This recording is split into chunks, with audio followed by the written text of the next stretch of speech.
Kenapa kita harus mengingat masa lalu, padahal masa depan juga masih panjang dan belum jelas? Halo, assalamualaikum warahmatullahi wabarakatuh teman-teman. Welcome back to my channel. Terima kasih telah mengklik video ini dan semoga bisa tetap semangat menjalani ujian akhir semesternya. Jadi kali ini konten aku tentang pelajaran, yang dimana ini adalah video untuk memenuhi ujian akhir semester mata kuliah Sejarah Peradaban Islam dengan dosen pengampu Bapak Dimas Anugrah. Jadi aku bakal ceritakan tentang sejarah dinasti Umayyah. Pasti teman-teman dengar kata sejarah rasanya udah males, bukan? Kenapa kita harus mengingat masa lalu, padahal masa depan juga masih panjang dan belum jelas? Nah, tapi kali ini aku bakal kasih tahu dengan cara yang gak biasa. Oke, penasaran? Langsung aja check it out. Jadi, kata dinasti Umayyah ini diambil dari penisbatan nama Umayyah bin Abdul Syam bin Abdul Manaf, teman-teman. Nah, si Umayyah bin Abdul Syam ini adalah seorang tokoh yang penting dalam masyarakat Quraisy pada zaman jahiliyah waktu itu. Kemudian, si dinasti Umayyah ini berdiri tuh karena dipelopori oleh Muawiyah bin Abdul Sofyan bin Harb. Muawiyah adalah orang yang mendirikan daulah Bani Umayyah. Maka dia pula orang yang pertama kali menjadi khalifah atau memimpin dinasti Umayyah. Untuk menjalankan roda pemerintahannya, nah si Muawiyah ini memindahkan ibu kota kekuasaan Islam dari Kufah ke Damaskus. Jadi Bani Umayyah pun dimulai pada masa kekuasaan Muawiyah bin Abi Sufyan, yaitu setelah terbunuhnya sahabat khalifah yang bernama Ali bin Abi Thalib. Nah, setelah meninggalnya Ali bin Abi Thalib, orang-orang Madinah pun membaiat Hasan bin Ali. Tapi tak lama Hasan bin Ali menjabat, Hasan menyerahkan jabatan kekhalifahannya ini kepada Muawiyah bin Abi Sufyan dalam rangka mendamaikan kaum muslimin. Peristiwa inilah atau rangka inilah yang disebut dengan Am al-Jamaah atau tahun perdamaian umat Islam. Nah, mulailah memasuki masa kekuasaan Muawiyah yang menjadi awal mula kekuasaan Bani Umayyah. Jadi pemerintahan yang awal mulanya bersifat demokratis langsung berubah jadi kerajaan turun-menurun, teman-teman. Ini dikarenakan atas pola kepemimpinan dari Muawiyah bin Abi Sufyan. Walaupun benar nih Muawiyah pernah diberitakan melanggar perjanjian yang sudah disepakati bersama pada poin waktu itu, bahwasanya Muawiyah tidak berhak mengangkat khalifah dan penggantinya, dan pemilihan khalifah diserahkan kepada Dewan Syu'ara Muslimin.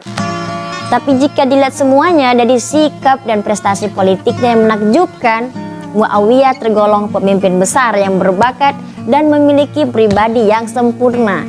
Jiwa Muawiyah ini ya jiwa seorang penguasa, administrator, dan politikus. Muawiyah ini pun dibesarkan sebagai seorang pemimpin dan orang tuanya. Bahkan pengetahuan tentang politik pada dirinya telah membuat beberapa kebijakan dan terobosan yang luar biasa. Dalam masa pemerintahannya pun, Muawiyah ini masih saja melanjutkan penyebaran dan perluasan daerah kekuasaan umat Islam. Sampai pada akhirnya benar, kekuasaan itu benar-benar tersebar menjadi semakin luas. Nah, masa kepemimpinan Bani Umayyah dipimpin oleh 14 orang khalifah. Jadi, yang pertama kali memimpin Bani Umayyah adalah si Muawiyah bin Abi Sufyan sendiri, karena beliaulah yang mendirikan Bani Umayyah, yaitu pada tahun 661 Masehi sampai 679 Masehi. Kemudian Yazid bin Muawiyah, ada Muawiyah II bin Yazid, kemudian Marwan I bin Hakam, Abdul Malik bin Marwan, kemudian Al-Walid I bin Abdul Malik, disambung oleh Sulaiman bin Abdul Malik, kemudian Umar bin Abdul Aziz, dan ada Yazid II bin Abdul Malik, Hisham bin Abdul Malik, Al-Walid II bin Yazid II, kemudian ada Yazid bin Walid bin Malik, ada Ibrahim bin Al-Walid II, dan yang terakhir ada Marwan II bin Muhammad, yaitu sampai pada tahun 750 Masehi. Tapi teman-teman, dari 14 orang khalifah di dinasti Umayyah ini, ternyata ada 5 khalifah yang dinilai sangat luar biasa baik dalam pola kepemimpinannya dan prestasinya. Langsung aja teman-teman, ini dia 5 orang tersebut. Muawiyah bin Abu Sufyan, Abdul Al-Malik bin Marwan, Al-Walid bin Abdul Malik, Umar bin Abdul Al-Aziz, dan yang terakhir teman-teman, Hisham bin Abdul Al-Malik. Oke teman-teman, kita langsung aja bahas perekonomian di masa dinasti Umayyah. Jadi Perekonomian di masa kekhalifahan Bani Umayyah ini lebih banyak pada pengembangannya. Pada tahun 695 Masehi, Abdul Al-Malik mulai mencetak dinar emas dan dirham, ya walaupun perak yang asli hasil dari karya orang Arab. Kemudian berusaha mencetak uang perak di Kufah pada tahun berikutnya. Selain membuat mata uang, Bani Umayyah juga menghidupkan dan mengembangkan sistem pelayanan pos, lalu membebaskan serta tidak mewajibkan penduduknya untuk membayar pajak selain zakat. Pada akhirnya menimbulkan penerimaan pajak menjadi berkurang dan merugikan kas pembendaraan kerajaan. Ini semua terjadi pada masa Abdul Al-Malik. Tapi walaupun begitu teman-teman, pada masa kekhalifahan Umar bin Abdul Aziz, beliau berusaha untuk mengembalikan seperti semula. Keren kan? Udah sekeren itu teman-teman. Tapi masih saja perekonomian pada masa Bani Umayyah ini tidak secemerlang perkembangan di bidang lainnya. Selain wilayah kekuasaannya sudah menjadi sangat luas di masa dinasti Umayyah ini, bidang kebudayaannya juga mengalami perkembangan. Antara lain ada seni sastra, seni rupa, seni suara, seni bangunan, seni ukir, dan seni sebagainya. Nah, pada masa ini nih telah banyak bangunan hasil rekayasa umat Islam dengan mengambil pola Romawi, Persia, dan Arab. Nah, salah satu dari bangunan itu adalah Masjid Damaskus yang dibangun pada masa pemerintahan Walid bin Abdul Malik dengan hiasan dinding dan ukiran yang sangat indah. Ada juga bangunan masjid di Cordova terbuat dari batu pualam. Kalau dalam bidang ilmu pengetahuan, perkembangan tidak hanya menggeluti ilmu pengetahuan agama saja, tetapi ilmu pengetahuan umum pun juga seperti ilmu kedokteran, ilmu filsafat, ilmu pasti, astronomi, geografi, sejarah, bahasa, dan sebagainya. Bahkan sampai ada kota yang menjadi pusat kajian ilmu pengetahuan teman-teman, yaitu ada di Damaskus, Kufah, Mekah, Madinah, Mesir, Cordova, Granada, dan lain-lain, dengan masjid itu sebagai pusat pengajarannya. Jadi buat teman-teman yang mau ke Cordova atau yang lainnya, jangan lupa singgah di masjidnya ya. Kemudian cari ilmu di sana, kemudian share ke aku biar kita share kembali kepada teman-teman yang lainnya. Nah teman-teman, walaupun Bani Umayyah terbilang sukses mencatat kejayaan yang telah diraih, namun ternyata tidak bertahan lama. Sayang sekali kan, hal ini nih disebabkan karena kelemahan-kelemahan internal dan semakin banyaknya tekanan dari pihak luar. Ada berbagai faktor yang mengakibatkan dinasti Umayyah lemah serta membawanya kepada gerbang kehancuran.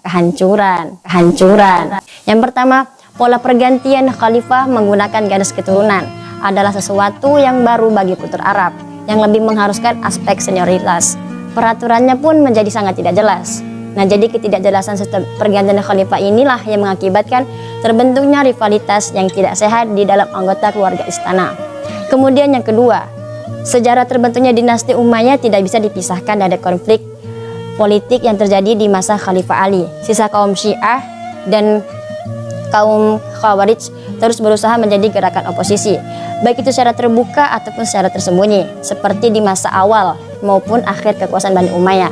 Penumpasan terhadap gerakan perlawan ini pun banyak kali menyedot kekuatan pemerintah. Kemudian pada masa Khalifah Bani Umayyah, pergeseran etnis antara suku Arabia Utara dengan Arab Selatan yang sudah terjadi sejak zaman kejayaan Khalifah Bani Umayyah. Pergeseran ini menyebabkan sejumlah penguasa Bani Umayyah mengalami kesulitan untuk membentuk persatuan dan kesatuan. Selain itu, sebagian besar kelompok timur lainnya mengalami rasa tidak puas dikarenakan status mawali itu diibaratkan suatu inferioritas dan ditambah juga dengan sifat angkuh bangsa Arab yang mereka perlihatkan pada masa Bani Umayyah. Kemudian yang keempat, rapuhnya pemerintahan Bani Umayyah juga dikarenakan gaya hidup mewah yang diterapkan di lingkungan istana itu membuat anak-anak khalifah tidak mampu mengemban tugas berat kenegaraan pada saat mereka mewarisi kekuasaan. Selain itu, sejumlah golongan rakyat biasa pun juga seringkali merasa kecewa karena perhatian terhadap perkembangan agama sangat minim. Dan yang terakhir teman-teman, faktor langsung runtuhnya nih pemerintahan dari dinasti Umayyah adalah timbulnya kekuatan baru yang dipelopori oleh keturunan Al-Abbas bin Abbas Al-Muttalib. Gerakan ini memperoleh dukungan penuh dari Bani Hashim dan juga dari golongan Syiah serta kaum Mawali yang merasa disepelekan oleh pemerintah Bani Umayyah. Jadi teman-teman, itulah faktor kehancuran dinasti Umayyah, sangat banyak sekali ya. Dan seperti itulah gambaran tentang dinasti Umayyah dari berdirinya sampai kehancurannya. Nah, jadi masa kekhalifahan Bani Umayyah pun berdiri kurang lebih selama 90 tahun dan itu dimulai pada masa kekuasaan Muawiyah bin Abi Sufyan dan diakhiri oleh Marwan bin Muhammad. Baik teman-teman, itu saja yang bisa dapat saya sampaikan. Kurang dan lebih saya mohon maaf dengan sebesar-besarnya. Jikalau teman-teman ada masukan dan tambahan, teman-teman boleh komentar di bawah ini. Dan jangan lupa like, komen, share, dan subscribe. Akhirul kalam, assalamualaikum warahmatullahi wabarakatuh. Terima kasih.